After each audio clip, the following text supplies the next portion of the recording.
इमरान खान कहते हैं मुज़ाकरात कौम के मफाद के लिए करूंगा। अलीमा खान का बयान। बानी पीटीआई इमरान खान की बहन अलीमा खान ने कहा है कि इमरान खान की ज़िंदगी खतरे में है और इसके लिए हम सुप्रीम कोर्ट जाएंगे। रावलपिंडी की इंसदाद दहशतगर्दी अदालत के बाहर मीडिया से गुफ्तगू में अलीमा खान ने कहा कि हमारे भाई और भांजे को नाजायज़ कैद में रखा गया है। हमारा फोकस बेगुनाह कैदियों की रिहाई है। बानी पीटीआई ने सख्त पैगाम पार्टी के लिए भेजा है कि ज़ाती लड़ाइयाँ ख़त्म करे और तहरीक चलाए।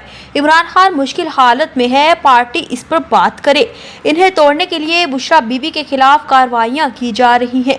इमरान खान कहते हैं मुज़ाकरात कौम के मफाद के लिए करूँगा, अपने लिए डील नहीं करूँगा। अलीमा खान ने मजीद कहा कि बानी पीटीआई की ज़िंदगी खतरे में है, हम सुप्रीम कोर्ट जाएंगे। अखबारात और टीवी बंद करके इनको कैदे तन्हाई में डाला गया है। जेल सुप्रिटेंडेंट झूठे हैं, मेरा भाई झूठ नहीं बोलता।